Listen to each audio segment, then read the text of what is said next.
Hey, Lauren, do you want to hear about a good deal? Why, yes, Mason, I would love to. Good, because I have a deal with your name on it. Tell me more! Well, in that case, GoDaddy.com is offering the best deals of a lifetime. For only $3.59 a month for a year, you can get GoDaddy.com's Economy Package. Amazing! What do I get with the Economy Package? You get 250 gigs of bandwidth, 5 gigs of storage, and up to 500 email accounts. You can get your website up and running. I can? Yeah.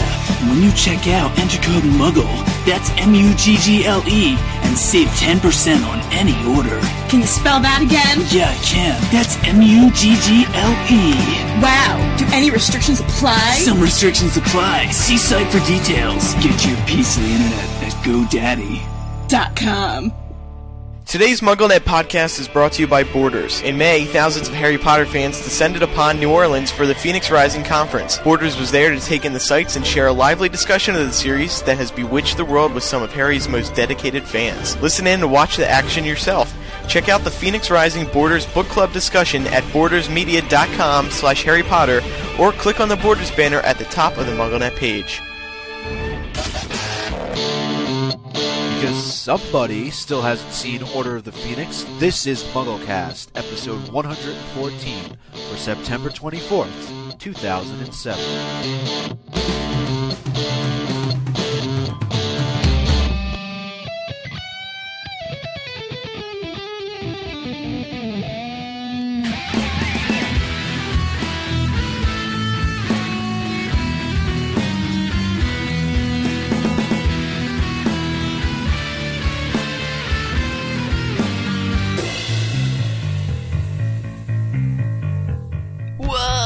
Welcome to MuggleCast episode 114. We've got a great show lined up for you today. Excellent news, excellent theories, excellent rebuttals, and a great main discussion. I'm Andrew Sims. I'm Laura Thompson. I'm Jamie Lawrence. And I'm Mike Catanamo.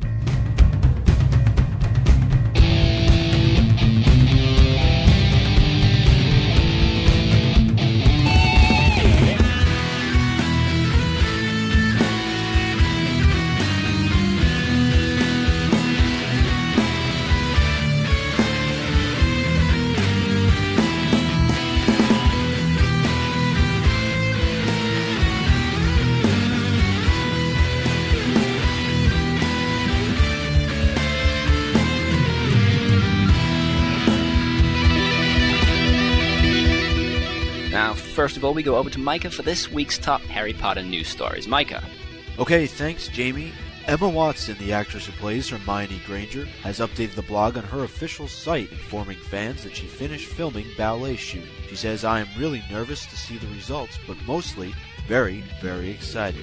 It has been confirmed by Warner Brothers that the fifth Harry Potter movie DVD will be released in Britain on November 12th and in the US on December 11th. Some quick facts: the single disc, both full screen and widescreen, will be priced at $28.98, the dual disc at $34.99, and the HD and Blu-ray disc at $35.99. The dual disc set will include a sneak peek at Half-Blood Prince. Additional 17 minutes of Order of the Phoenix footage will be included on all the DVDs, and there will be a limited edition gift set to include more than 3 hours of all new content from the past Harry Potter films. From Order of the Phoenix to Half-Blood Prince, Jim Broadbent has confirmed that he will be playing the role of Professor Horace Slughorn. Broadbent described his new role in an interview with Dark Horizon, saying, "He's a retired teacher of magic who's drawn back out of retirement because he's got some secrets they need in the battle against the Death Eaters, and he's quite starstruck as a teacher, and he's drawn back into the fold because he likes to notch up celebrity students, and he's drawn back by Harry." Broadbent would be recognizable to most Harry Potter fans for his role as Professor Kurt in The Lion, the Witch, and the Wardrobe. Today, the MTV News blog had an online interview with Harry Potter actor Dan Radcliffe, who gave MTV the scoop on filming the cave and Inferi scenes. He said, "I'm really looking forward to filming the cave and all the stuff in there with the lake and the Inferi." Radcliffe enthused, "Me and Michael Gambon in a rowboat for a few days. It's going to be amazing." Dan also reveals that the cave will be filmed on a real set rather than being inserted digitally. In a new audio interview that will leave die-hard fans very happy, Half-Blood Prince director David Yates talks about how he understands the fans' connection with each film. With that in mind, he says he's going to make Half-Blood Prince a very character-driven film with a coming-of-age story, thanks in part to screenwriter Steve Klovis's fun draft. Filming began for Half-Blood Prince on September 17th, and the Six Potter film is due out November 18th, 2008. New York, New Orleans, and Los Angeles were not enough. J.K. Rowling will make an appearance on the morning of October 23rd at the Winter Garden Theatre in downtown Toronto. It's an all-ages event hosted by Toronto's International Festival of Authors and Rowling's Canadian publisher, Vancouver-based Gringotts Books. Miss Rowling will read from the Harry Potter and the Deathly Hallows, entertain questions from fans, and autograph complimentary copies of the book. Until September the 27th, Canadian fans can visit Raincoast's website and enter for the drawing that awards 10 pairs of tickets every day. Tickets are also being given out through Canadian libraries and the country's 79 public and Catholic school boards. That's all the news for this September 24th, 2007 edition of MuggleCast. Back to the show. All right, thank you, Micah. Thanks. How is everyone Whoa. today? Whoa! What was that whoa for? Yeah, wow. I'm doing well. How are you guys? Andrew, you sound a little funny. Well, you know, it's, I've got a bit of a cold, and, my audio is a bit messed up, but, everything's good. Oh, that's really great, Andrew. I'm really glad that, your audio's messed up. Excellent. Micah, how are you? I'm doing great. Good. Now, we have some bad news. Andrew, unfortunately, has to leave now to go and do some stuff. He's moved on to pastures new, so he can't be with us today. How's everyone feel about that? Sad? Very, very sad, I know. Whatever. Go Right. away, Andrew. Yeah, Andrew, go away. Wow, Laura, gee. Abandoned us all the way. But we're gonna start off with a bit of news discussion to hopefully clear the air after Andrew leaving. So, Emma, as Mike has just told us, has just finished filming Ballet Shoes. Laura, you're the resident personal expert in Ballet Shoes, so do you think you'd give us a few facts about it? If you could call it that. I know that I can't say that I know a whole lot about it, but I know it's based on a book, I believe. And we were talking about how if I get this wrong, like 500 of you are going to email. So, but it's based on a book, and I'm pretty sure it's a BBC production. And as far as I know, apparently she dyed her hair blonde for it. That's what I read on her site. Now, is she a natural blonde? Because I could have sworn I heard a few years ago that Emma Watson's a natural blonde. Is that completely wrong? I don't. I mean, Ask Ben. I hate to turn this into like a girly show scrutinizing people's hair color, but that's I fine. mean, judging from like, I don't know. I wouldn't say that it's natural, but I don't know. How for can sure. you tell? How can you tell? Because I'm a girl and I dye my hair, and I can just tell. But Like you can see roots and stuff. really, yeah. But surely, if it's done for the movies, then it could be that they've just changed a few things for that, but it isn't actually dyed. Or I mean, I don't know personally. I've never asked Emma if she dyes her hair. well, Laura, but you need to I come here should more have. prepared. I mean, come on now. I should have. I should have just gone up to her in LA and been like, "Hey, do you dye your hair? Yes, we you really should need have to done. know. It's a pressing question." That was a poor effort on your behalf. But what do you guys think about Emma branching out after Harry Potter? I think it's really good for her because, I mean, I don't really know what kind of role she's playing in Ballet Shoes, but if you consider the role that she's playing as Hermione, it's something that you could become slightly typecast as, you know, the know-it-all, you know, the only girl, that type of thing. Yeah. So I think it's good. I know that she's playing an orphan in Ballet Shoes, so Really? I'm assuming that she's going to be there's with a lot of stretch other from Harry girls. Potter. Okay, but she's not the orphan, Micah. Well, Fair point. Dan's doing it as well in the December Boys. So Doesn't he play an orphan there as well? he does, yeah. So it's the in thing at the moment, I guess. Yeah, But really. I think it's good she's branching out as well. It would be so easy for her, Rupert, and Dan to be typecast as Harry Potter people forever. And I mean, we can't tell now if they're going to be or not, but it's good that they're starting doing new things. I think, anyway. Yeah, I agree. Micah, what about the Order of the Phoenix DVD? The Order of the Phoenix DVD comes out on November the 12th over there in England. So are you going to be online waiting for it, Jamie? No, because it doesn't normally come to my computer. I'll be waiting by the door for it, though, maybe. Oh. Okay, but are you going to ship a copy over to me since I have not seen Order of the Phoenix yet? And I You can haven't get seen it it? over. You what? No. What's You wrong haven't with you? seen- what? Call yourself a Harry Potter fan, Mike. Get out now. Let's get Andrew back, Laura. No, wait a second. How have you not seen Order of the Phoenix? I haven't seen Order of the Are you Phoenix. kidding? Is this a big You joke? You didn't go to your local No, movie I'm not theater to joking. see it? Oh my God, you are such a slacker. Where is Andrew? Come on, get out, Micah. Micah, that is just. I think we should stop this show this week in like a moment of just desperation at the fact that you have not seen movie 5. How long has it been now? It's been out since July. Micah, what do you have to say? Not much. Send me the DVD when it comes But out. doesn't it come out there as well? How many days afterwards does it come out there? About a month. It comes A out month? on December 11th. Really? That is pretty poor. Yeah. I'm not too Yeah. excited about the DVD, though. I like watching it, obviously, but the special features have never, ever done it for me. Yeah, we kind of talked about this last week, too. We did, yeah. Just about how the special features are always kind of kiddish, and they're not really geared towards adults, really. They're not even towards 12-year-olds, I would say. They're really geared towards much younger children. Well, the scenes are always good, the deleted scenes, and like some interviews, but I've just always found them a bit boring, personally. Yeah, I personally like watching the interviews of the directors and the producers and everything more so than the cast, because I agree. it seems like the cast always says the same thing over and over, like everybody's changing and the movies are getting darker and blah blah blah. My character, I think my character has grown and developed a lot in this film. Obviously, she's had to see completely different things happen to her friends. She's had to move along in the maturity levels. But I think it's really helped her. It is the same every time, isn't it? Yeah, you've got it to really say is. that. I mean, not that I'm putting them down for saying that, because there's really not much else that you can say. Like, there comes a point where they just keep asking the same question over and over. Yeah, and it is you true. kind of come up with a generic response, so I don't hold them at fault for that at all.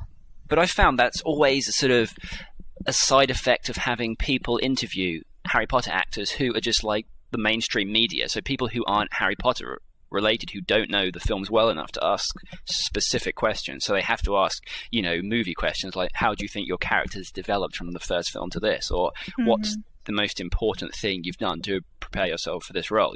Stuff that isn't specific to Harry Potter. But that's just me.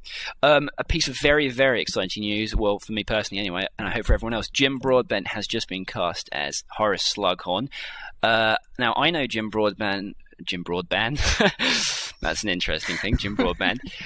He is personally an extremely fast internet connection. If you're ever lost and you've got your laptop and you see Jim Broadbent, if you just plug it into like his leg or something, you will get download speeds that you have never experienced before. We should send him to try Kevin. that. Yes, we should. We should. Kevin's audio, for anyone wondering why he isn't on the show, was terrible. Or like the past 50 shows. Yeah, over the last 50 shows, his audio is terrible. What happens is you'll speak to him, and he'll say something, but instead of just hearing it once, you'll hear it over and over again, like a rapper. I think we found the secret to every single rapper's success. They just use Kevin's audio, and then it sounds amazing, but not too good for a Harry Potter podcast, so that's why Kevin isn't on. Jim Broadbent, finally got it right. If anyone has ever seen Only Fools and Horses, there was an episode where Del Boy has an arch rival called Slater, Inspector Slater. He's a police chief, and Jim Broadbent plays him in that, and he's absolutely awesome. Other roles he has done are Hot Fuzz, very, very funny, Chronicles of Narnia, Bridget Jones, Indiana Jones and the Kingdom of the Crystal Skull, not out yet, still filming. What else has he done? Vanity Fair, Around the World in 80 Days, Nicholas Nickleby. He's obviously a pretty, seasoned actor. Exactly. And I mean, I've spoken to a few people and they seem extremely excited. What do you guys think? He looks the part, definitely. Yeah, I think he does. I can't say that I know too much about him as an actor. Like, I mean, I've seen Narnia, obviously, but I can't say that I've really seen any of the other movies you mentioned. Yeah. But just from the previous history of the adult actors cast in these films, I can't say that they've ever picked somebody who was not perfect. No. I mean, all of the Umbridge, Hagrid, McGonagall. Michael Gambon is awesome, Micah. He is. Yes, he is. Get out. Well, of course, Micah wouldn't know, would he, considering he hasn't even seen the film? You haven't seen the fifth movie, Micah. You don't I've know. seen the other ones he's been in. Micah, quick quiz. How many books are there in the Harry Potter series? Do you know, or have you missed the last one? 7, maybe? I don't know. Good guess. Good guess, Micah. Very good guess. Good guess. Excellent. But yeah, I think he's going to be absolutely awesome. And because he's a very complicated character, Slughorn, and I think it's going to take someone. I'd be surprised if Broadbent doesn't read the books before he plays the role, because it is a kind of role that you need backstory to develop a character. Yeah, you know what I mean? Yeah, I kind of wonder how much they're going to develop him. Are they really going to go into him, running from the Death Eaters or hiding from them? I just wonder how much backstory we're going to get on that. I agree. It's going to be interesting to see how he does.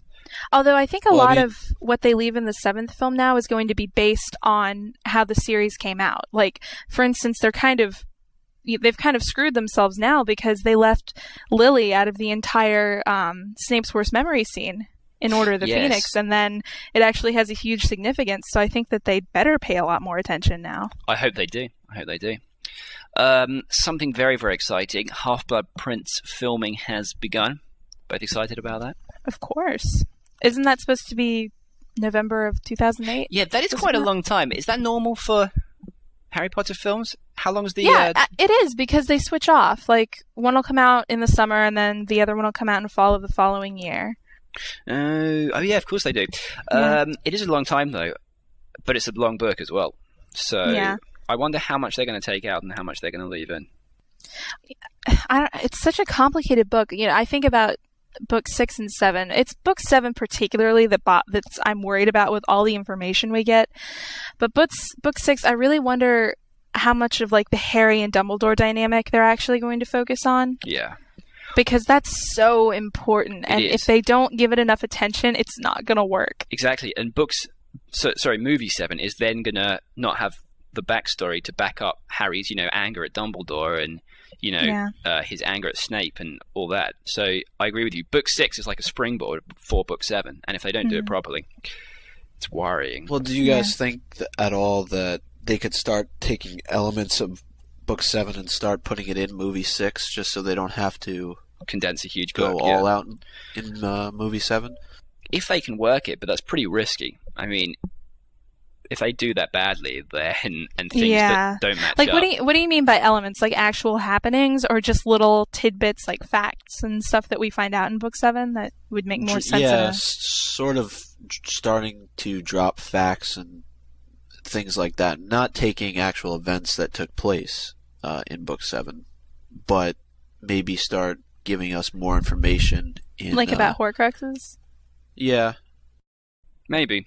But I mean, they've set that up, kind of, with, Voldemort and his...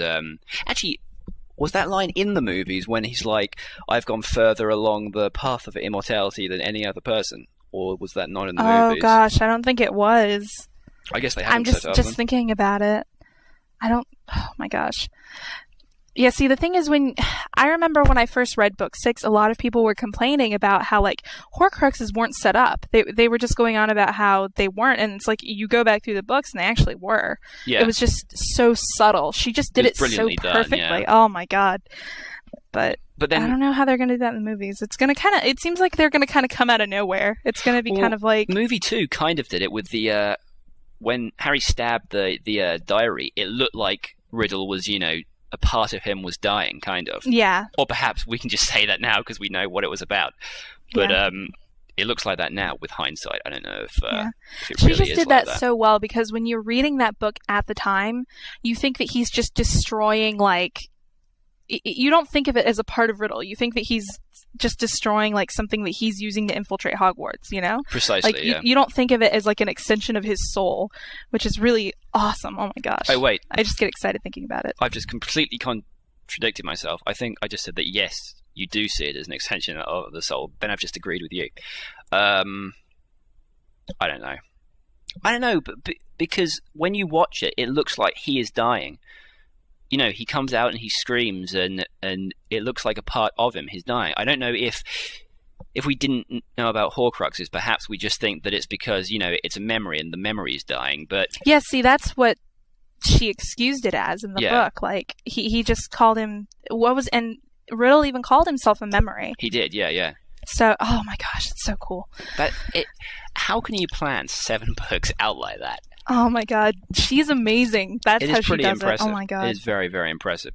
Okay, let's move on to some announcements. First of all, thank you to everyone who tuned in for the live show. It was an experiment, a huge experiment. We think it went pretty well with a few minor slip-ups. The audio dropped a bit.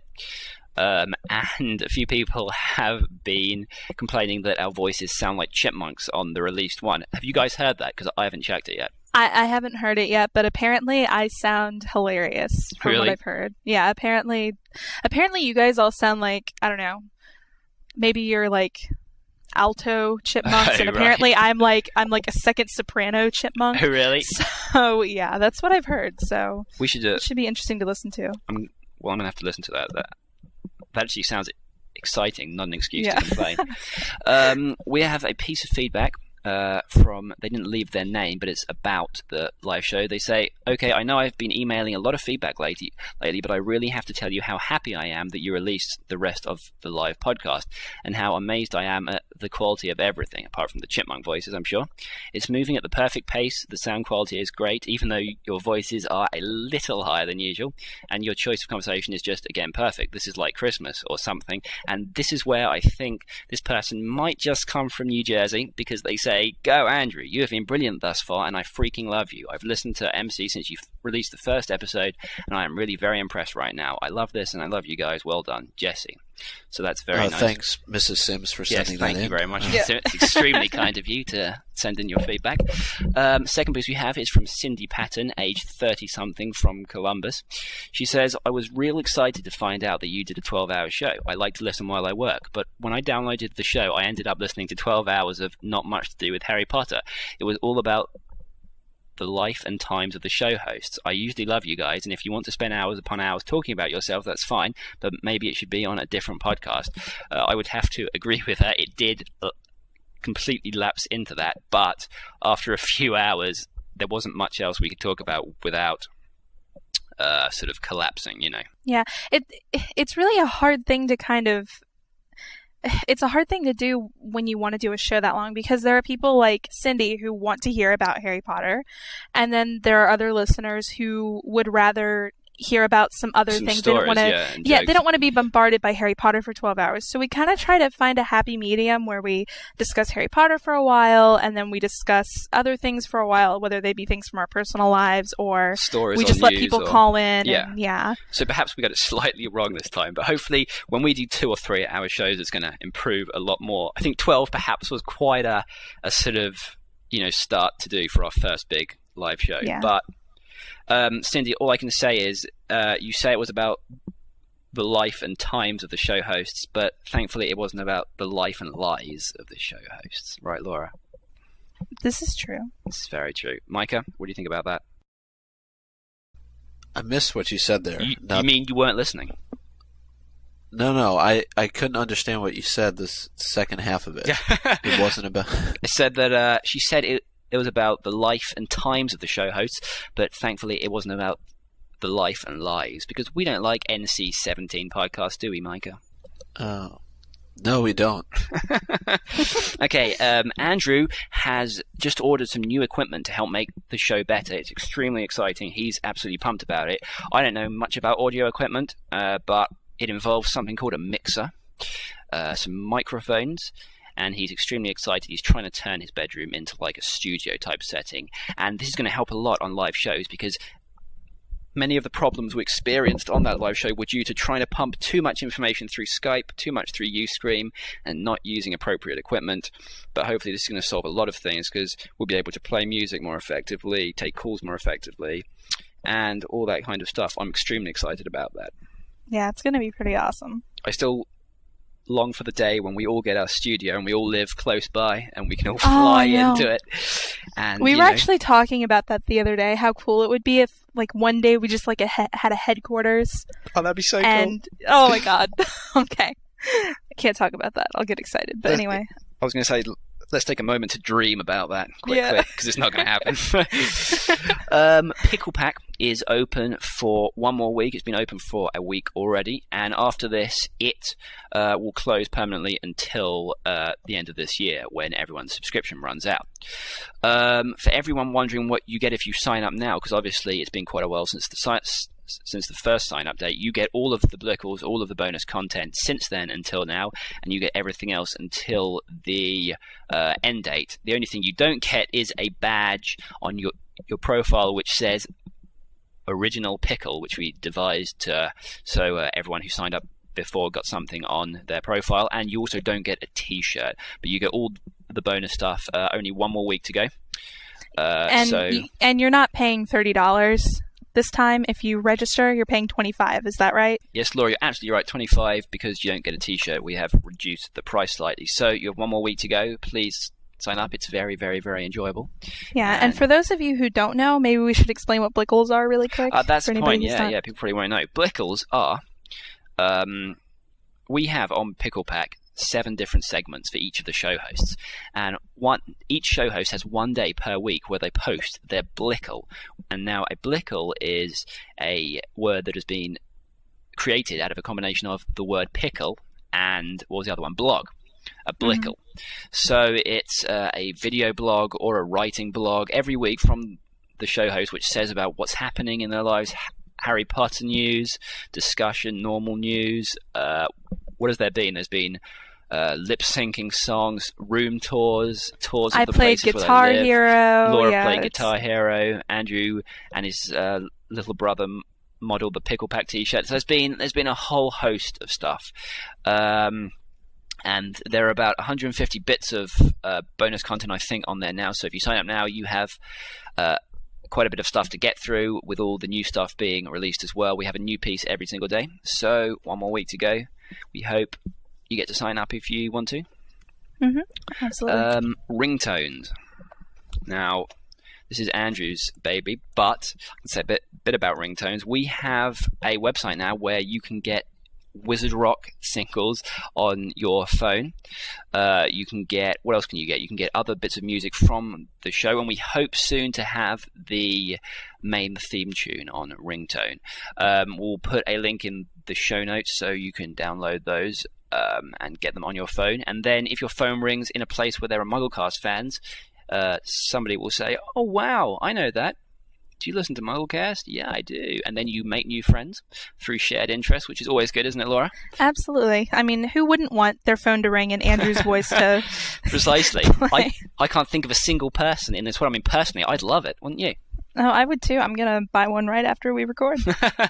Buy one after you record? I've already got 10, Laura. Come on now. Catch up. Oh my god. I won't ask Micah because he hasn't even seen the 5th film, so how could he have a ringtone? Harry Potter ringtone. We go to some rebuttals now. Well, come on. It's not like I don't know what happens. Yeah, well... no, you don't. That's the problem. You do talk about it every week. I did read the book. Oh, well done. Your medal's in the post as we speak. Okay, now we go to some rebuttals, but we're thinking of calling them a different name because they aren't all rebuttals. They used to be, but now they're just, bits of mail, stuff that people want to talk about. So we're thinking of renaming them Muggle Mail. What do you guys think? Yeah, that sounds fine to me. Muggle Mail. Yeah, it's a cool name. Or we could call them Micah hasn't seen the 5th film Mail. Okay. I think we should change the name of this show to Micah Hasn't Seen the 5th Film Cast. I agree. And get the word out, Micah. You should go and see it now, before we put the show out, so you can. You better see it by the time we record next. Or you're in big trouble. Very big trouble. We're in deep water. Very, very deep water. Okay, our first piece of Muggle Mail comes from Emily20 from Reading, Pennsylvania. Hi, MuggleCast. I'm not sure if you've already discussed this, but I'm having problems coming to terms with one particular death in Deathly Hallows. Why do you think Fred died? I've heard several theories, mostly that his death was simply a byproduct of the Weasley family being so large. The idea that the family couldn't escape some kind of death. But as this theory doesn't make much sense to me, look at the number of times they've been hurt and or almost died. I really would like to hear your thoughts. Thanks a bunch. This is a great program. Good luck this semester. Emily. Laura? I think that it's exactly what you just said. I mean, the Weasley family is enormous, and Molly said so herself in the 5th book that it would be a miracle if they all got out of it alive. The chances of them all getting out without dying would be between slim and none. I mean, it's just such a huge family. You're bound to have some kind of casualty, especially if you're all fighting. Yeah, exactly. And also more than that, it's, Fred and George just seem like that pair that would not be split up, and the humorous side, to me, sort of showed that, humor can sort of, when you laugh, you forget the bad stuff that's happening in the world, which is kind of true. But then his death shows that this war was a serious, serious war, and even people who are so close, powerful, confident people can also be, they can also be torn apart, not in the literal sense, but in the their sort of affinity can be torn apart. But also, that their family was so big that somebody had to go. That sounds mean, but I think it is true. It's Micah? really sad. Go ahead, Micah. No, sorry, go on. No, go ahead, Laura. Then Micah, I was just going to say, it's really sad because there was one point, I think it was Half-Blood Prince, where they had the You-Know-Pooh sign up in their window, and Mrs. Weasley was like, they'll be murdered in their beds or something like that, and then Fred dies, and I was just like, no, it's so sad. I agree. It is sad, and it was an incredibly sad death, and to some people, quite a few people, completely unnecessary, but there were obviously more deaths that happened in this war that we just didn't see, and people think that if Joe doesn't write about deaths, then they don't happen. Well, I kind of used to think that, then I realized, but there are other people dying who aren't significant enough to be written about, but they have to be main characters that die, or it just completely loses its credibility, if that kind of makes sense. Yeah, absolutely. Micah? I think in one of the previous episodes I said that I thought I actually thought both of them were going to die, based off of that whole mention of Molly's brothers dying in the previous war and them having similar initials. Oh, yeah, that's right. Yeah. And I was actually trying to look in J.K. Rowling's chat that she did on the web after the book came out, but I couldn't find anything related to Fred's death and why she killed him. I don't know. I think after what happened in the second chapter, where they're being chased, and George has his ear sliced off. Yeah. I just got the feeling that one of them was going to go, because you have all these near-death experiences for their family so far. You go back to what happened in Order of the Phoenix with Arthur, and then George in the beginning of Deathly Hallows, Ginny in Chamber of Secrets, and Ron has a couple of close calls in Deathly Hallows as well. It made sense that one of them was going to go, and I mean, even J.K. Rowling was talking about back in how was it Arthur that she spared in Order of the Phoenix? Yeah. He was supposed to die, and he ended up not dying. So, I mean, unfortunately, one of them had to go. And it just, unfortunately, happened to be Fred. But it is an extremely sad death, and it hurt quite a few people. I found. Myself included. Really? Aww. Well, yeah, you remember me, it was probably the last 75 pages of the book. I was just in tears the whole time. I was like, oh my god, why? And then, should have been Percy. And Andrew just sat there and laughed at me the whole time. I remember that. That was incredibly funny. I'm not going to lie. You guys are mean. I don't like you. No, but Laura, it wasn't that it was, funny that you were crying. It was how you were doing it, which was just genius. What do you mean how I was doing it? You'd read a page, curse pretty badly, burst into tears, recover, read a page, curse even worse, burst into... Exactly, so it was like a repetitive cycle with sort of recoveries in between. And Andrew sort of was making it funnier by going, oh, that kind of stuff. Yeah. So it was... But I tried to act That's professional true. and be like, well, it's an emotional time, Andrew. You've got to, Were you okay through Dobby, though? Huh? Yeah, I actually didn't cry when Dobby died. It was really sad, but I didn't cry. Aww. At that point, I was just I don't know, it was probably 3 a.m. or something, and I don't know. We were all really tired when we were reading. Because he's a house elf, he doesn't matter as much. Is that what you're saying? No, it was almost too sad for tears. It was like... Oh, good save, Laura. Good save. Too sad for tears. Oh, how many times have I heard that one? I I think I'm just hard as rock, to be honest, but I only cried for Sirius. Oh, really? Oh, wait. Okay, well, that's different when Book 7 came out. That is a completely different circumstance, but only for... You made me cry. That was the worst part. Sorry. I was perfectly fine, and then all of a sudden Jamie comes over and he hugs me. He's like, Laura, this has been our lives. And and then I just lost it. Oh, I know that was that. But Sirius to me was just he's probably my favourite literary can't say it now, character of all time. He's just so, and the stuff he was so flawed but so sort of nice at the same time. And I think I might just go and cry now for a bit and then come back and restart the show.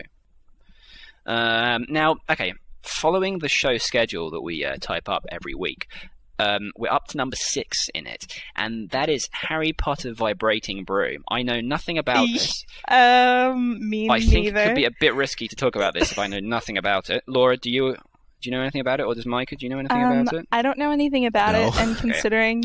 I suggest we skip this, and we leave it for Andrew next week. Which brings I think us... it was a tactic by Andrew to throw it in I think there it could be. to just make us say something completely inappropriate on the show and Yeah, that probably... see if we Well, actually that did goes it. to show what he knows, because we don't have bad minds on this show. At least No. the three of us don't. We're not perverted. No, we're not at all. Which brings us nicely onto our main discussion, which is Book 1 and 7 Parallels. Laura, do you want to introduce us? So, as a lot of people, or maybe you don't remember, but pretty much ever since we started the show, I've been going on about how I think that the series is somewhat symmetrical. Like, books 1 and 7 have a lot in common, 2 and 6, 3 and 5, and then book 4 is the centerpiece. And so I really felt while I was reading Deathly Hallows that I noticed a lot of things that it did have in common with book 1.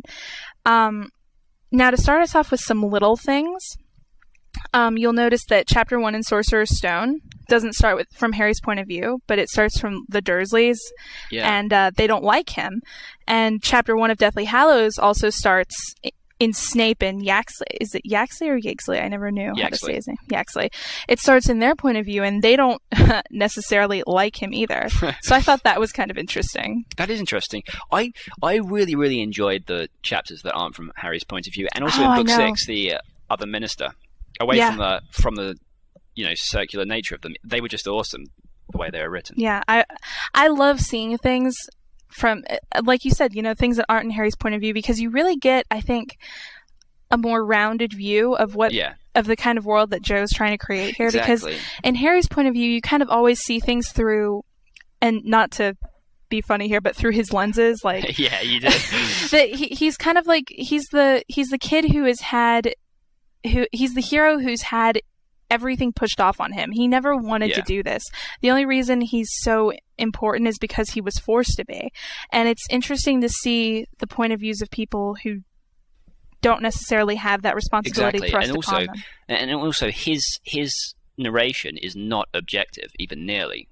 He's a flawed character, which isn't a bad thing, but obviously he's a flawed character, which means we don't get completely objective views of the world.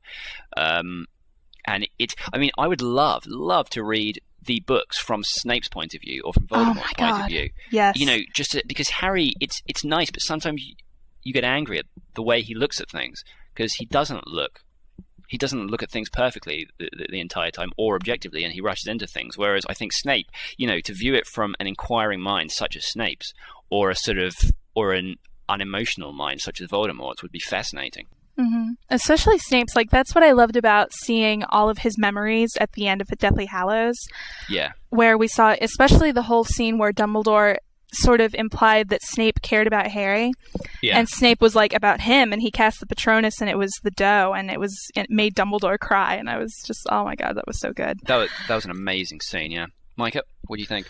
I like the comparison between the Dursleys and Snape and Yaxley. Are you trying to say that they're also a dysfunctional family, Laura? Maybe. Actually, no. What I was trying to say was that it's from the point of view of two people or two sets of people who don't like Harry. The distinction that I was trying to make there was that we have seen other chapters that don't take place in Harry's point of view, but the comparison that I drew was it was that, like the minister doesn't necessarily not like Harry. So that was the distinction I was trying to draw. Sorry. No, go on. Oh, I was going to say, sort of moving on. If you look at the chapter titles in Chapter 1 of Sorcerer's Stone, it refers to Harry in the title, Boy Who Lived, and then Chapter 1 of Deathly Hallows refers to Voldemort, the Dark Lord Ascending. Yes. I thought that was pretty cool. That is interesting, and I thought, again, that was an awesome chapter because the tone was just completely different because it had a completely different focal point. Harry, just even though he can be, angry and angsty, creates sort of like a light, untense sort of feeling with everyone. But Voldemort, I mean, I felt nervous when I was reading that chapter. So I don't know how his Death Eaters felt being around him, knowing that they could be instants from, from death. And it's a completely different scenario because in like our world, your mind is free. You can think whatever you like, and and thoughts can't incriminate you because they can't be read. But when you have an evil psychopath in front of you who can look into your mind, literally, and even though Snape says it's not mind reading, to all intents and purposes, it seems pretty like it to me. Perhaps I'm as unenlightened as Harry Potter, but if you think things which he can use against you and use to justify killing you or hurting you, you're gonna be pretty nervous the entire time. Yeah, I like that because just like what you were just saying with you get a feeling for what it's really like to be in his presence. Even somebody who's as a big of a suck up as Bellatrix, he turns on her and talks about how her family has I can't put it the right way, but I don't want to use the word betrayed, but has just not been pure with Tonks and everything like that. Yeah.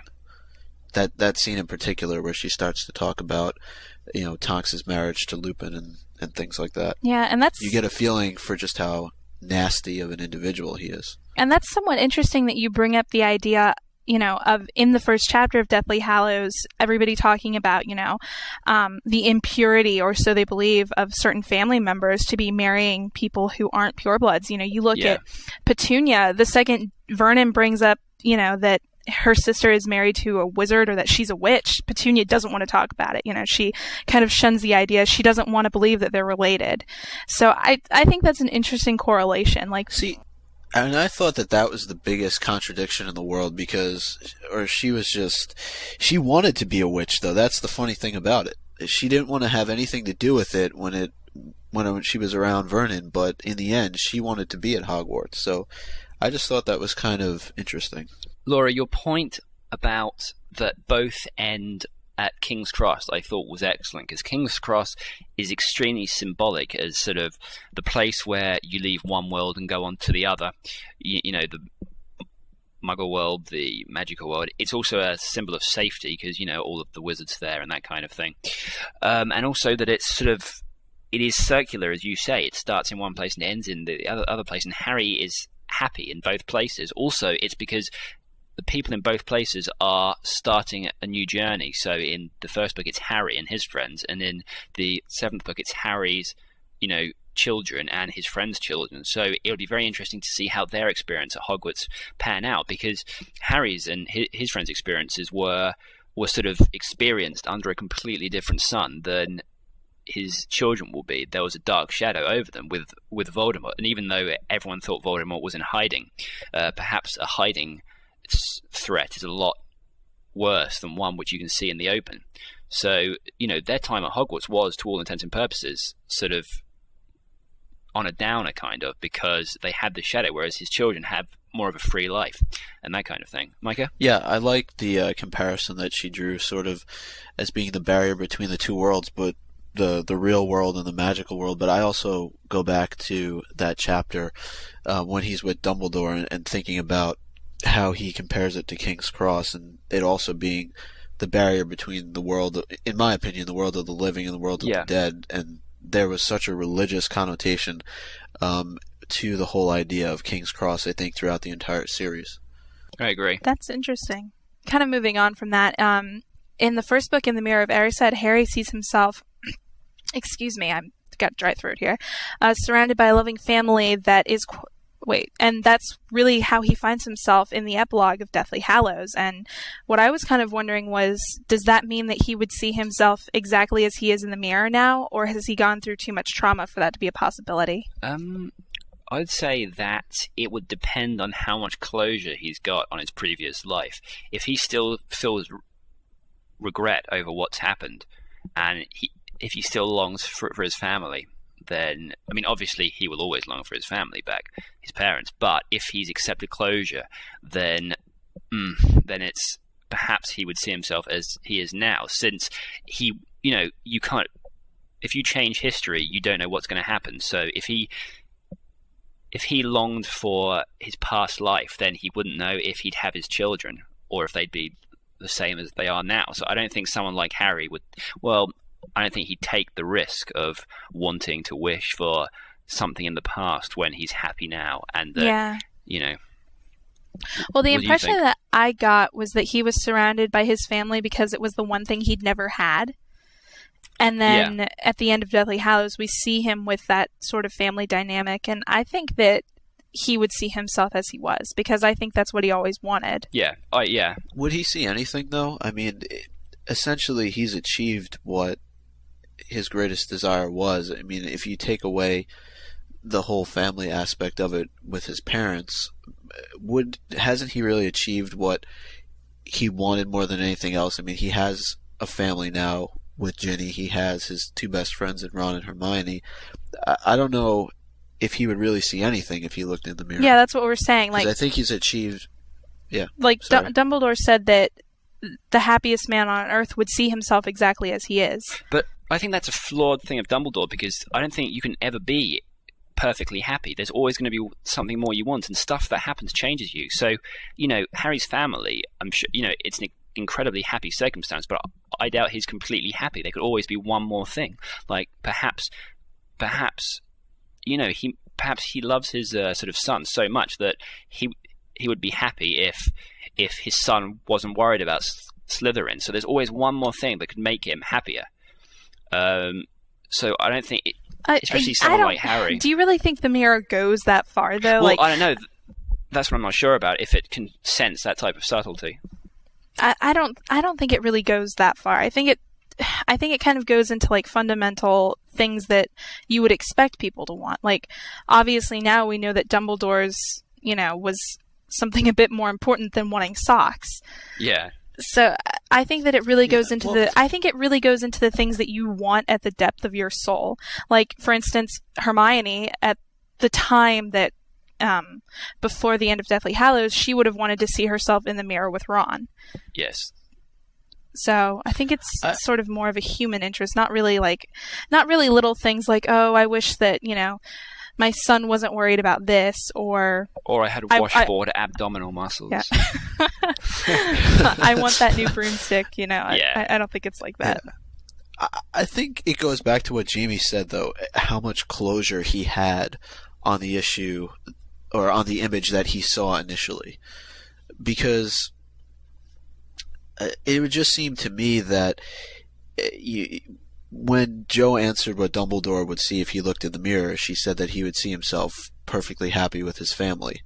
With his sister alive, with his mother alive, with his father alive. So, and no quarreling going on between him and his brother. So, I just don't know if Harry looked in there if he would see himself with his parents again. I think that he, especially in that scene in Deathly Hallows, where he's walking into the forest, I think he put closure on that issue. Yeah, that is true. Mm-hmm. Very true.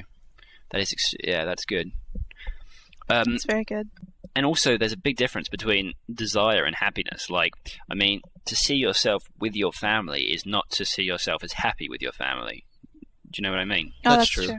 So, like, it's like a photo. He sees himself in the mirror of Erised as a photo, but photos can't reveal it that much emotion. So really what you're saying is there's 3 knives stuck into their backs and you can't see them because they're facing forward. Oh my God, Micah. Micah, that could not have been more specific on what I was saying. That is rather violent. Okay. So note to self, never take a picture with Micah. Yeah, 'cause you'll feel a sharp pain in your kidneys at some point. So anyway, kind of moving on and still dealing with the family aspect. And this is just a little thing, but in the beginning of book 1, Ginny was begging Mrs. Weasley if she could go to Hogwarts, whining about how she wants to go, and Mrs. Weasley kind of scolds her and says, "You're too young." And then at the end of Deathly Hallows, little Lily Potter is begging Harry and Ginny if she can go to Hogwarts, and they both tell her that it'll be a couple of years. And I just thought that was kind of a cute little correlation, like Micah. Yeah. No, I think that's interesting. Yeah. Now, Ginny is begging in the beginning, right, when they first get to King's Cross. Mm-hmm. So, I mean, I think there are little things like that you can certainly make a comparison between. I don't think that, it's something beyond the reach of Jo necessarily. I think that she's the type of person that would sort of draw those different parallels. Oh yeah, I think so too. I think she definitely wrote that as kind of a way of bringing the whole story full circle. Harry's now at the train station with his family, and he's seeing his kids off, which is what he always wanted and he never had, so he's able to give that to someone else. So I think that's really good. And then kind of moving off of the whole family aspect, we see a lot of Gringotts in books 1 and 7. It's mentioned, and we see it. I believe they do go to Gringotts in Chamber of Secrets, but it's not really described in any great detail. But doesn't Griphook go down with them both times? It was... Yeah, I believe it is Griphook that takes them down. Yeah, in the first book. In the first book, Harry and Hagrid go down with him, and then, of course, in Deathly Hallows, he's the one that sort of sneaks them in. I'm not gonna say that they went with permission. No, that's for sure. I found that idea interesting. Like, I always liked the idea. We were kind of talking about, before the book came out, the idea that whenever Harry, Hagrid, and Griphook were going down, that Harry thought he saw a burst of flame, and we were thinking that could be a dragon, and then it turned out to be a dragon. So it was really cool. So I think we've pretty much wrapped up all of the little connections. Does anybody else have anything they want to say before we move on? Well, I just wanted to say, kind of unrelated, but I thought The Thief's Downfall was one of the most awesome things I've ever read about in my life. Oh, God, yes. I thought it was absolutely unbelievable. It was so cool. I love how everything's awesome to you, Jamie. Well, no. It's just like extremely specific things. I mean, for example, the Thief's Downfall, the dust figure of Dumbledore. Oh, that was so cool. The genie in the Enchanted Globe. I think Jo writes these things. She has like a notepad, and she has two headings, normal and awesome, and those things are under the awesome heading. Seriously. We'll have to. We should ask her about that if we ever run into her. Yeah. Like, I can just see it. Like, everybody at like the reading in October is going to be asking these like really difficult, convoluted questions, and then Jamie just stands up. Do you have a notepad in which you label things normal and awesome? I would, I swear, do that if I was there. They'd be like, gosh. Do you think the character of Hermione has sort of underdeveloped in a sort of postmodern chic sense? How awesome was that, Joe? It would just be like that. Oh my gosh. I love you, Jamie. You too. Aww. So, see, we all love each other on this show. He didn't say he loved you. He said he loved himself as well. No, I said you too. Oh. Yes, I love Bono. Oh, he's so cool. Yeah, I was waiting for that. Should we move on? Yeah. So we kind of had, and I love bringing up things about Snape, because I love Snape, and I think Snape is just, as Jamie would say, awesome. Awesome, yeah, he is. He's awesome, so cool. as Jamie would say. Awesome. It's not awesome, it's awesome. Awesome. So, in Sorcerer's Stone, you had Quirrell, who was sort of like our first bad guy, kind of, he was more of a vessel, though. He was more evil in the fact that he allowed himself to be used for evil things because he was seeking power. Yeah. And you see him, he's known as the man who had with two faces from the chapter title. And I thought it was interesting that book 1 sort of had this literal kind of use of a man with two faces. And then in book 7 we see Snape, who has two faces in the sense that he was that he was on like both sides of the war. Actually, that's so interesting, because Harry thinks Snape is the one with two faces, first of all, and then Jo thinks it's Quirrell, but it's not Quirrell. It is actually Snape in, Do you know what I mean? So Harry got it right, first of all. I thought Quirrell was a disgusting character. I thought he was... I mean, there's no problem with being weak, but he was weak in a bad way. Weak because he needed power to sustain his confidence and, that kind of thing. I thought he was an awful character. Yeah, he was. And I hated him because throughout the entire book, you kind of felt bad for him because everybody was kind of mean to him and he stuttered and he was really weak. Yeah. And then whenever Harry confronts him, he's like, he loses the stutter and he's automatically like this power-hungry... I hate that exactly. guy. He was an awful character. Yeah. But then I guess you would be if you had Voldemort on the back of your head.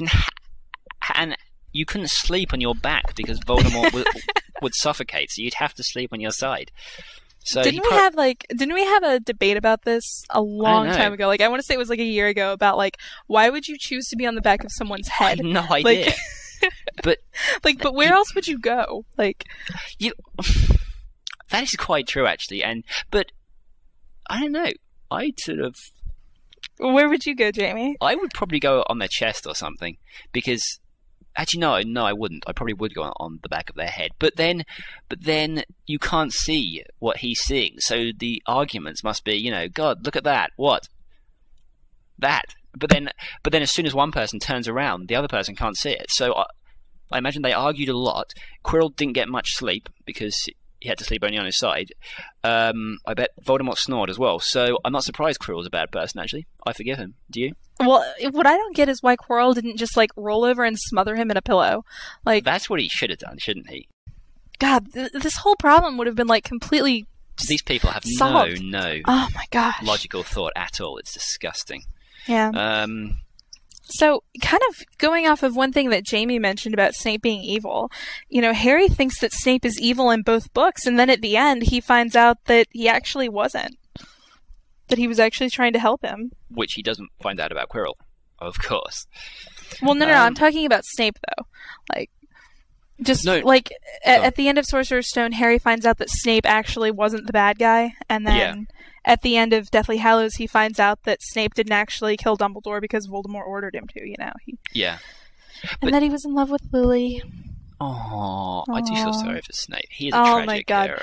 I was rereading that whole thing where Snape, he looked at Harry and he said, "Look at me," and I was just like, my heart, like, it just, oh my God.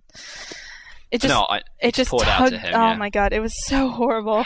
The thing about the two faces thing, isn't it kind of ironic? Because doesn't Jo sort of teach us that everyone has not two faces in the traditional sense of being nice in one regard and bad in the other, but she sort of says that everyone has skeletons in their closet. Some have bigger ones, some have more of them, but everyone is not, typically who they are to everyone. So people act differently in front of friends, family. People have bigger agendas. That isn't to say that everyone isn't nice, but absolutely. No, I completely agree with that, though, because you have people at work who just act like complete and utter idiots, snobs, and they suck up to the boss, and they act completely different around them than they would around any other normal people. So I think that's, it's definitely an element in the Harry Potter series as well. I thought that maybe Harry should have gotten a clue that Snape wasn't completely evil in book one when he saved his life. Yes, but that is very true. Seeing Dumbledore die in front of him, I could kind of understand why he might take a different the thing that got me, though, it's quite a risk for Dumbledore to take, because he knows that Harry is, although he's not the most powerful wizard, he is a very able person. And he could have, considering he can channel his anger and his love more so, he could have killed Snape inadvertently, accidentally, or on purpose, and that could have ruined the entire plans, because if he'd killed Snape, having not known the memory that Snape had to give him, the entire course of the book would have changed, and I doubt his victory would have been the same, if that makes sense. Oh my gosh, I was just, I wondered that at the end of book 6, like whenever Harry said, if I run into Severus Snape, so much the better for me, so much the worse for him. I was like, oh crap, he's gonna kill him, and then it's gonna turn out that he was actually good. Yeah, exactly. So that would have been awesome, I think, but awful What? at the same time. See, Laura, I think it would have been just awful if Harry had killed the one Awful. person It who would have could been save the awful, world. not awesome. No, But- See, I think that's interesting, though, because in the entire series, or sorry, particularly in the 7th book, it seemed as if Harry was building up to cast the Avada Kedavra curse, because, you know, there was the Imperious curse, Yes, and then yeah. there was the Cruciatus curse on, I forget the Death Eater that was attacking McGonagall, Electo. or being Electo, being Sorry, cruel to McGonagall, and you just thought, okay, this is building up. He's going to cast this curse at some point in the Yeah. series, and then it never ends up happening. Yes. I like that he doesn't have to, though. But perhaps it's, you know, on purpose that he doesn't. Perhaps if you, I mean, the Cruciator's curse and the Imperious curse perhaps can be cast through the feelings of love, but perhaps, you know, killing someone, as it's been told throughout the entire books, it's a violation of nature, and however many times you cast the Imperious or Cruciator's curse, it won't ever split your soul in two. It's only killing that does. So perhaps Harry, the point that even though he has anger and he has love, he can't bring himself to kill anyone using something like that. No, all he has to do is say Expelliarmus. Well, exactly, yeah. That solves everything. Absolutely everything.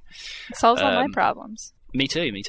Branching off of that, going away from Snape and focusing on Dumbledore for a minute, we kind of have a lot of ambiguity that we see in books 1 and 7 about Dumbledore. It actually, in Sorcerer's Stone, if you guys remember, you don't see a whole lot of Dumbledore. Harry No, talks you to him don't. on a couple of occasions. He talks to him at the Mirror of Erised, and then at the end, and I think that's pretty much it, isn't it? Like, there really aren't any other instances, are there? But no, there aren't. Or if there are, they're very sparse and Yeah, very brief. And you just don't find out a whole lot about him, and you see Harry kind of curious, you know, like, there's one point... I think that was part of his plan, though. You know, Dumbledore was not a stupid man, obviously, but his plan spanned 7 books, if that makes sense. Yeah. So he couldn't have said in book 1, "Oh, Harry, you have to die," you know, that kind of stuff. It's like everything was worked out, and he had to gain Harry's trust. I don't think it would have worked if they'd just been talking. He had to be the mentor, father figure to Harry for everything to work out, because Harry effectively put blind faith in him, and he'd have gone to the ends of the earth for Dumbledore had Dumbledore wanted to, and I think he needed that for him to trust Snape's memory, because how did Harry not know that memory, although I guess it's hard to fake a memory, a wizard as impressive as Snape and powerful as Snape could possibly have done that on Voldemort's orders, or perhaps there's dark magic that can do it. So there had to be serious trust for Harry to do anything that Dumbledore wanted, which is characterized by their lack of contact first of all, gradually building up to the crescendo. Yeah, I before he think so died. too. I really like seeing Dumbledore's plan come full circle, Well, because definitely, you look at the end of the first book where Dumbledore lies to Harry when Harry asks him why Snape saved him, and he said it was because he couldn't bear to be in debt to your father, and it was actually because he was saving him for Lily. Yeah. And I just, oh my god, it's so brilliant the way she set it up. Like, I hate to keep... It's awesome, Laura. I hate to, kiss the ground that she walks on and sound that, even though I do, but, and sound like I'm just a complete suck up here, but she's, oh my gosh, I just can't, I look at all these different parallels that she set up and everything that was set up from the very beginning, and it's so brilliant the way she did it. It is brilliant the way she planned everything. Dumbledore is he's just such an interesting character, as he is the tragic hero as well. His life is characterized by, sort of negativity and only trying to help others, but he's flawed in how he does it as well. It's such, he really is a sad character. Mm-hmm. And, when you go back and read book 1, you don't really imagine that about him at all. He's just awesome then. Yeah. No, he really is though. He's just, it's just everything. Again, I think it's her showing us that people aren't who they seem, first of all, and and have backgrounds and there are reasons why people do things. It's not, people don't do things illogically. There are reasons why people get upset at certain things because of their background, or do certain things because of their background. Yeah. Her books are a wealth, a pool of lessons on life. And, everything has some type of lesson with it, I think, personally. Yeah. She really humanized Dumbledore. She really did, yeah.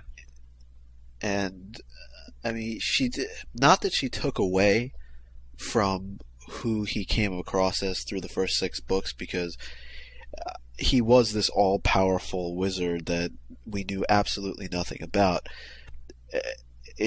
I don't know, in a way it bothered me the way that she did that in book 7. Really? I don't know why. Well, it's kind of like you take the man that's been up on this pedestal for the entire series, and then you show that he's flawed. But Laura, not that there's anything wrong with That's actually Micah, Jamie. No, but are we going to trust the opinion of someone who hasn't even seen the 5th film here? Yeah, how do you know that there's not something crucial in the 5th film, Micah? Absolutely you don't essential to the plot of the movies, Micah. And the books. The books, too.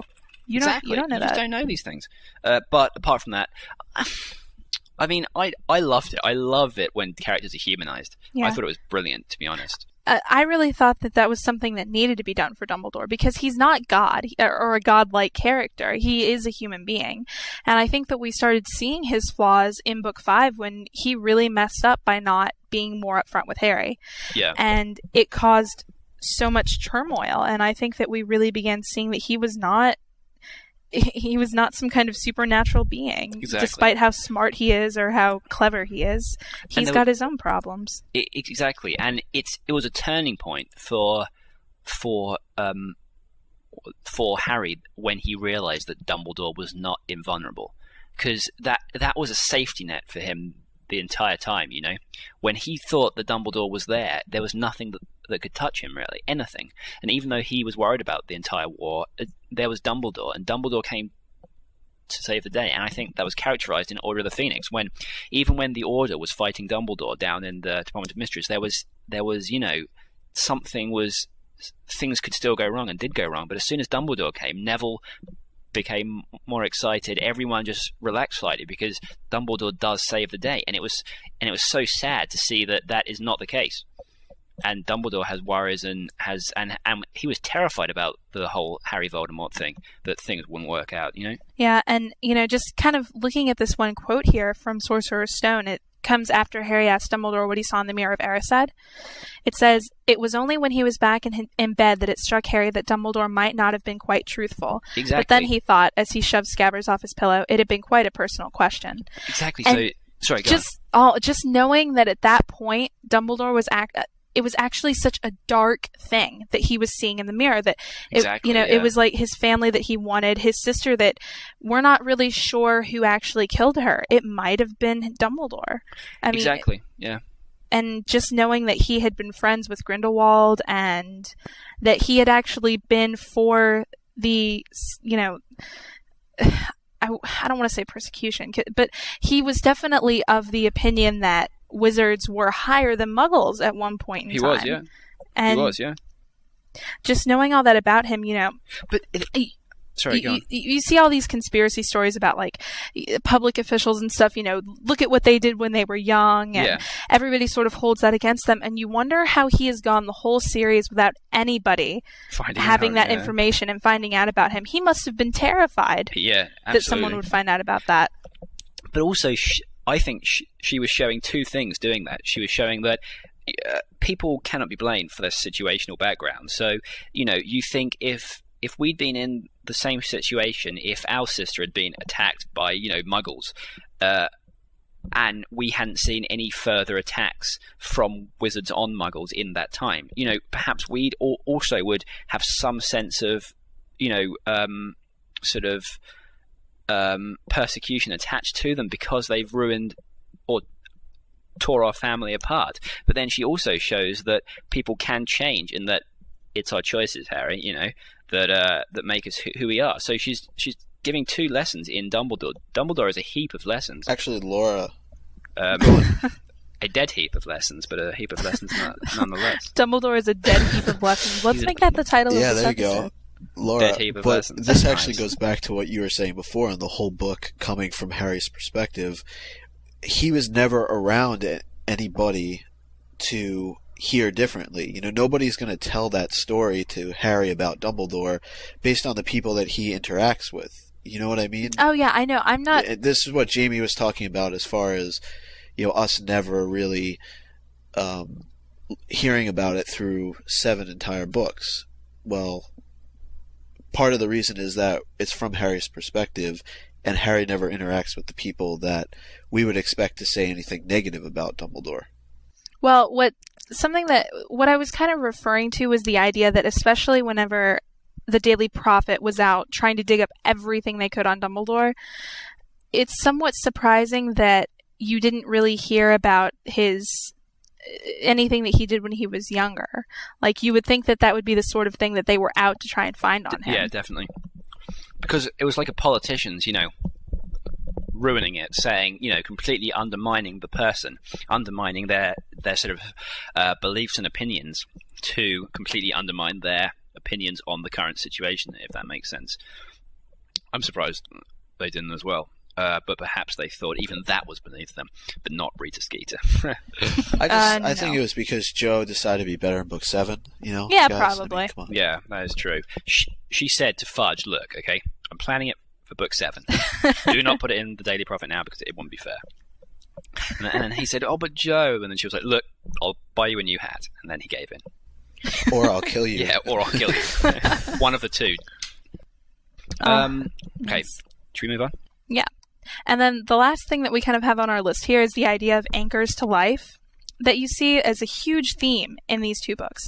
We definitely know throughout the whole series Voldemort wants to be immortal, but you really see the largest presence of them in books 1 and 7, because with book 1 you have the idea of the philosophers or the Sorcerer's Stone, the elixir of life, which Voldemort is trying to get. And then in book 7 you have the Horcruxes and the destruction of them.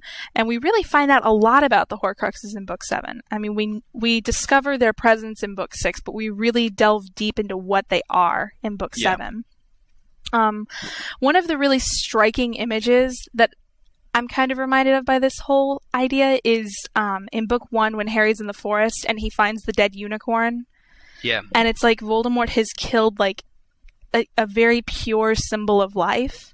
Yeah. And it's such a striking visual. Like, you never really, and they even did that very well in the movie. Like, the way they set that whole scene up. It was really quite well done. Do you guys remember it? Yes, I do. I also thought it was awesome. For those reasons, and also because it just showed that innocence, is not completely protected from evil. And that was sort of, even though the books got progressively darker and there were other turning points, that was a kind of, no one's safe. This person is an absolute psychopath. He will do everything he can. Yeah. And it also established that he, death was his greatest fear. Yeah, definitely. And also, the whole anchors to life thing is, again, another thing from Joe that says, you need to live in the present. You mustn't try and, attain immortality because you'll forget how to live now. And you shouldn't be scared of death and all that kind of thing. Again, it's another lesson. Yeah, I mean, look at Voldemort, who he spent his whole life trying to avoid death so that by the time it came, he never actually achieved anything. Exactly, yeah. What were you going to say, Micah?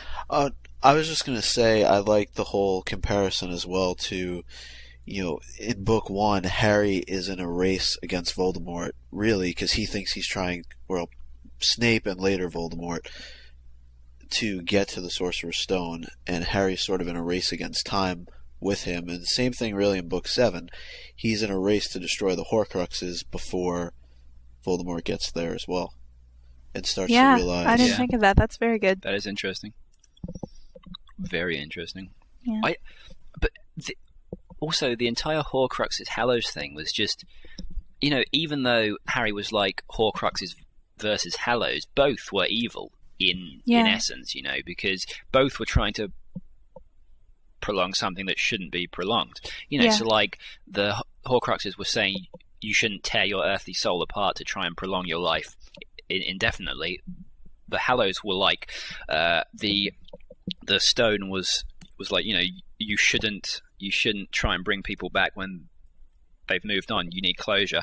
The wand was that you shouldn't ask for power because it comes with responsibility, and if you can't handle that, then you shouldn't be trying to get it in the first place, which is what Dumbledore realizes. And the cloak, I felt, was that you shouldn't hide yourself, and you should act for who you are, and you shouldn't try and...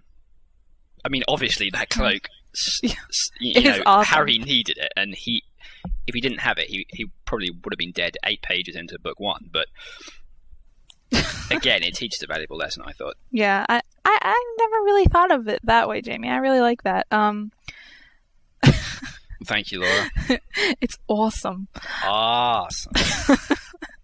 All right, does anybody else have any other thoughts on that? I shared my thoughts already. Okay. Well, should we move on to a dueling club this week? Now, I got an email a while ago that said Harry Potter could kick Optimus's primes and then an expletive. Oh, wow. What do you think about that? Harry Potter and Optimus Prime? Well, I just saw Transformers for the first time the other night. Gosh. Oh, you mean you didn't see it in theater? Well, seeing as I don't participate on a podcast about Transformers, no. Touché. I would say that Prime's biggest weakness is that you can just jam something into his chest and he dies. Like, that is quite a weakness. I mean, just seeing as Harry managed to like stab a sword through a basilisk's head, I think that he could take like that cube of power and just jam it into Prime's chest and he'd be done for. That is true. But like, Harry's magic I don't think is that advanced really. I mean, if Shia LaBeouf did it. Yes, that is true. However, he was an actor in that film, Laura, and he was supposed to do that. Oh wait, or did he actually kill Optimus Prime? No, he killed the other guy, but he could have killed Optimus Prime. See, I think if it was Voldemort or Dumbledore against Optimus Prime, we wouldn't even be talking about it because it would be obvious, or Snape as well, or Chuck Norris. Well, Laura, if you try and think about that, you will suffer a roundhouse kick related death. It's not even worth it, trust me. You've been telling me this for 2 weeks and I have yet to suffer that. Do you know why that is? Because you've been expecting it. The minute you go into sort of comfort zones, then you might as well just give up. You might as well roundhouse kick yourself because you're going to save yourself a lot of pain and anger. Because Chuck doesn't understand pain and anger. He just understands death twice.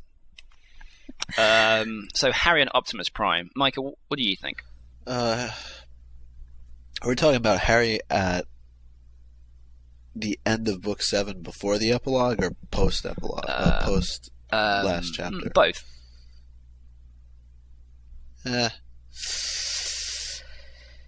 Oh boy, I hate the Dueling Club. So does Optimus get a wand? Oh, well, he doesn't have blood running through his veins, and you've got to have magical blood, and he'd probably just eat it or something, or snap it. I don't know if he could wield a wand. I don't think he has a wand. What if Harry maybe conjured a Patronus? Do you think that would scare him off? No. Probably not. He'd eat the stag I think that... Exactly, yeah. He'd be hungry. What about the Terminator and Harry? Oh, forget it. Hasta la vista, Harry. Yeah, I agree. I agree completely. Yeah, I agree with that. Harry would try and be like, but I've lived a great life, Expelliarmus, Expelliarmus, Expelliarmus, and he'd just be like, he'd just grab him by the throat and be, I am not amused. And then he'd just strangle him or something, and then Harry Potter would be no more. So Harry Potter should not pick a fight with Arnold Schwarzenegger. There would not be a chance in a million years. However, Dumbledore versus the Terminator, I think Dumbledore would succeed in making him cry because he isn't a human, and then he'd sort of trick him and strangle him or something. Oh my gosh, wow, that's deep, Jamie. Thank you. Okay, now we're going to do a couple of Make the Connections. We only have 2 this week, since we are only 3. Laura, yours is you have to make a connection between Harry Potter and buying a 250 gigabyte external hard drive, bringing it home, plugging it in, and finding out it doesn't work. Okay. Gosh, I guess that would sort of be along the lines of people who went out and bought their 800-page copies of book 7 and had pages upside down and pages that were missing because then they couldn't get the full use of it. Yes, that's not bad at all. Not bad at all. That was very good, Laura, and I liked it because it was done on sort of theoretical stuff. See, I think you can either do it on specific stuff, so Harry Potter or Hermione or Snape or something like that, or you can do it on sort of the Harry Potter book series as a whole. And I like that since it linked the entire series with buying a hard disk and finding out that it doesn't work. Okay, Micah, yours is this is quite a tough one. Harry Potter and buying a horse, blinking, and finding out it's turned into a bottle of Arizona iced tea. Wow. Is a specific flavor? Well, I think that's up to you. You're the master of this universe, sir. While Mike is thinking about that, there's a story I wanted to tell. This is a story I want to tell. I went to the zoo a couple of weeks ago, right? And I was with a few friends, and this is a big zoo, so we were going around, and we came to the part where you can feed the animals. So we bought a couple of packs of, food things, and we saw a Shire horse, which was so cute. We went past some pigs, past some sheep, fed them, and then we came to the emu enclosure, but they had misspelled emu, and instead of saying emu, it said emo. So, are you serious? Yes, absolutely 100% serious. So I was expecting it to sit in the corner and be listening to Panic, with like a black t-shirt on, and its hair was right over its eyes, and it was going, "Woe is me, I can't believe I'm an emo." But that didn't happen. But yes, it actually said emo. I could not believe it. Oh, that's brilliant. I might go back and see if it's still alive or if it's killed itself out of sheer emotional distress or something like that. I wonder if it has a MySpace. I should have asked it. Micah, any progress on the Arizona iced tea? No, not really. Try and get me to the end of the show. Let's see if I can. Okay, guys, that brings us to the end of MuggleCast episode 114. We are just about to hear Micah's answer to his Make the Connection. But before we do that, if you would like to phone in and you're in the US, please call 1-218-20-MAGIC. If you're in the UK, 02814440677. If you're in Australia, 02800035668. Or you can Skype the username MuggleCast. Please eliminate as much background noise as possible and keep your message under 30 seconds. Please also vote for us on Podcast Alley. We have so many community outlets. We've got Flickr, MySpace, PhotoBucket, YouTube, Facebook, all of these. Please come in and join our groups and vote for us in every single place you can. Thank you very much. And Micah, let's go to your Make the Connection. So did you just want to repeat it for everyone so they know what I'm... Yes, I will. Micah, your connection was between Harry Potter and buying a horse, blinking, and then it's turned into a bottle of Arizona iced tea flavor of your choice. Okay, well, first of all, that's like purchasing an animal, right? And then it becoming an inanimate object, correct? You could view it that way. So, just like what you're saying with the horse and the iced tea, it's the same thing with Harry when he buys Hedwig, and then in book 7 he blinks, she dies, and it becomes an inanimate object. Micah, that is superb. That is absolutely superb. I'm very, very, very impressed. Excellent stuff. Hope everyone isn't too gasping at that final thing by Micah. That is the best Make the Connection I think I have ever heard. I take my hat off to you, Micah, if I was wearing one. On that note, I'm Jamie Lawrence. I'm Laura Thompson. And I'm Micah Townend. And I'm Andrew Sims. Whoa! I've come back for the end of the show to come see everyone. So guys, we'll see you later. Bye-bye.